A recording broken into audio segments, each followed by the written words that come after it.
ETF index mutual funds నేర్చుకుని stock మార్కెట్లో రాణించాలనుకుంటున్నారా? వెంటనే ఈ నెంబర్కి కాల్ చేయండి.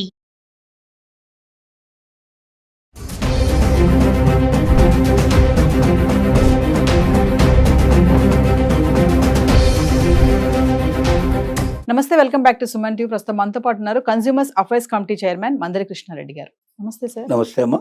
సార్, బంగారం ధరలు చూసుకుంటే అంటే 2027కి బంగారం ధర అనేది 2 లక్షలకి వెళ్ళిపోతుందా, లేదు అంటే 70,000 వరకు పడిపోతుందా? అది ఎందుకు హెచ్చు తగ్గులు కనిపిస్తున్నాయి అంటే ఒకసారి దాని గురించి మాట్లాడుకుంటే సార్. 2027 నాటికి ఎవ్వరు కూడా బంగారాన్ని ప్రిడిక్ట్ చేయగలిగారు ఈ ప్రపంచంలో ఎవరు లేరు. ఎవరైనా జోష్యం చెప్తే చెప్పాల్సింది తప్ప ఎవరు కూడా చెప్పలేరు. కానీ సమీప భవిష్యత్తులో ఉండే పరిస్థితులు మనం చూసినట్టయితే, ఒకటి, యుద్ధాలన్నీ కూడా దాదాపు ఇప్పుడు మనం చూసాం. ఏ యుద్ధాలు జరిగాయో మనం చూసాం. ఇరాన్కి మధ్యలో జరిగినట్టు యుద్ధం మనం చూసాము. ఇజ్రాయెల్కి మళ్ళీ గాజాకు మధ్యలో జరిగిన యుద్ధం మనం చూసాము. తర్వాత మనకు దాంతోపాటు రష్యాకి మనకు ఇదే రష్యా నుంచి చేస్తున్న యుద్ధం, ఇవన్నీ మనం చూసాం.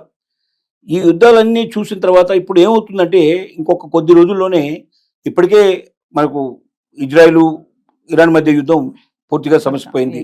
వాళ్ళ మధ్య కాంప్రమైజేషన్ వచ్చేసింది. గాజా యుద్ధం కూడా ఈ 2-3 రోజుల్లో ముగిసేటట్టు కనబడుతోంది. ఈ యుద్ధాలు పోయిన తర్వాత రష్యా యుద్ధం కూడా ఆగడానికి అవకాశాలు ఏర్పడుతున్నాయి. యుద్ధాలు అనేవి ఎప్పుడైతే లేకుండా పోతాయో బంగారం రేటు తగ్గడానికి ఆస్కారం ఎక్కువగా ఉంది అనేది ఒకటి. రెండోది, స్టాక్ మార్కెట్లు కూడా ఫ్లక్చువేషన్ నుంచి స్టాండర్డ్ పొజిషన్కి వస్తే, అంటే పెరుగుదలే లక్ష్యంగా ఉండే పరిస్థితి ఏర్పడినప్పుడు ఎక్కువ మంది స్టాక్ మార్కెట్లో పెట్టుబడి పెట్టే ప్రయత్నం చేస్తారు. బంగారంలో పెట్టడానికి చాలామంది వెనుకాడతారు. అప్పుడు ఏమవుతుందంటే బంగారం ధరలు తగ్గడానికి పాసిబిలిటీస్ ఉంటాయి. రేట్ ఎక్కువ పెరగడం వల్ల కూడా చాలామంది గోల్డ్ కొనడం అనేది మానేశారు. దానివల్ల కూడా రేట్లు తగ్గేటువంటి పరిస్థితులు కనబడుతున్నాయి. ఇది ఒక 70-75 వేల వరకు వెళ్ళేటట్టుగా ఒక అవకాశం కనబడుతుంది. అంటే మనం చూస్తున్న నిపుణుల ఆలోచన ప్రకారంగా, అంచనాల ప్రకారంగా ఆలోచిస్తే పెరగడం కన్నా కొంచెం తగ్గుదల పడే అవకాశమే. 70-75 వరకు వచ్చి మళ్ళీ అక్కడ కొంతకాలం స్థిరంగా ఉండి అప్పుడు పెరగడమా తగ్గడమా అనేది స్టాండ్ తీసుకునే పరిస్థితులు కనబడుతున్నాయి. అంటే ప్రపంచ గోల్డ్ నిపుణులు అందరూ భావిస్తున్న విషయం, ఇంకా గోల్డ్ రేటు తగ్గొచ్చు కొంచెం అనేటిది భావనలో ఉన్నారు. గోల్డ్ రేటు తగ్గితే డెఫినెట్గా దాని ప్రభావం చాలా మీద ఉంటుంది. ప్రభుత్వాలు కూడా ఇప్పుడు గోల్డ్ కొనాలనే ఆలోచన ఇమీడియట్గా పెద్దగా లేదు. వీటన్నిటిని దృష్టిలో పెట్టుకొని తగ్గొచ్చు.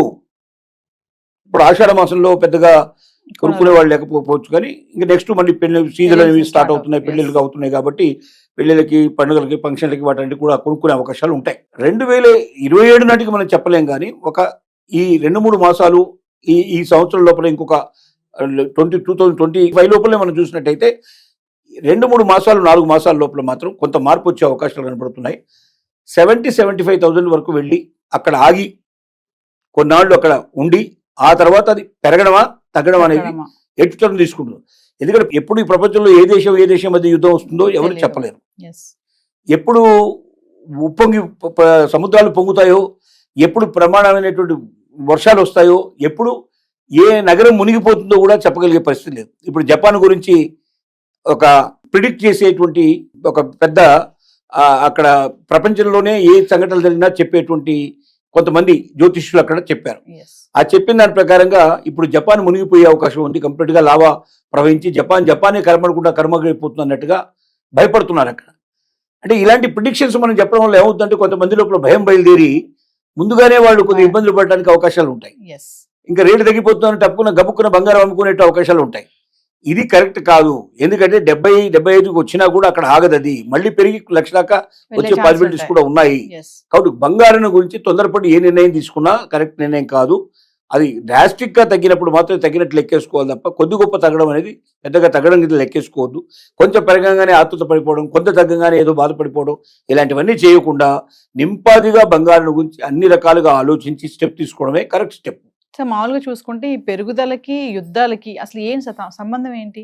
యుద్ధాలు జరగడం వల్ల ఏమవుతుందంటే ఆర్థికంగా దేశాలకు సంబంధించిన సంపద అంతా కొన్ని దేశాలకు వెళ్ళిపోవడం జరుగుతుంది. బాంబుల కోసమని అనుభవం, అక్కడ వేసేటువంటి బాంబులు వాటి ఖర్చులు ఉంటాయి కదా, యుద్ధ ఖర్చులు విపరీతంగా పెరిగిపోతాయి. ఆ ఖర్చులు ఎక్కడి నుంచి తీస్తారు? దేశాల నుంచే తీసుకెళ్తారు. అంటే ఒక దేశం ఇంకో దేశానికి సాయం చేయడం. ఇప్పుడు మొత్తం ప్రపంచం అంతా ఒకే దేశం కింద ఉండే లెక్క. ఎందుకంటే గతంలో లాగా ఒక దేశానికి ఒక దేశానికి సంబంధంగా లేకుండా ఉండలేదు. కొన్ని దేశాలు ఒకవైపు, కొన్ని దేశాలు ఒకవైపు ఆటోమేటిక్గా చేరతాయి, వాళ్ళకి సాయం చేస్తాయి. ఈ యుద్ధానికి ఎప్పుడైతే డబ్బంతా కూడా ఒకవైపు వెళ్ళిపోయిందో అప్పుడు ఏంటంటే బంగారం కొనడానికి అనువుగా ఉండదు. బంగారాన్ని గురించి కాకుండా యుద్ధాన్ని గురించి ఎక్కువ ఆలోచిస్తారు. కాబట్టి ఎక్కువ సంపద అటువైపు ఖర్చు అవుతుంది. కాబట్టి బంగారం తాత్కాలికంగా రేటు తగ్గిపోయే అవకాశాలు, పడిపోయే అవకాశాలు ఉంటాయి. ఎక్కువ మంది కొనేటువంటి పరిస్థితులు కూడా ఎక్కువ ఉన్న పరిస్థితులు పడతాయి. ఇది ఒక రకంగా సిద్ధాంతం. అలాగే స్టాక్ మార్కెట్లు స్టాండర్డ్గా ఉంటే అందరూ ఎక్కడే పెట్టుబడి పెడతారు, ఎవరు ఇటువైపు రారు. అది రెండవ సంకేతం. డాలర్ స్ట్రాంగ్గా ఉంటే కూడా కొన్ని మార్పులు వచ్చే అవకాశాలు ఉంటాయి. డాలర్ విలువ పడిపోతే కొన్ని మార్పులు వచ్చే అవకాశాలు ఉంటాయి. ఇవన్నీ బంగారం మీద ఎఫెక్ట్ ఇస్తాయి. Thank you.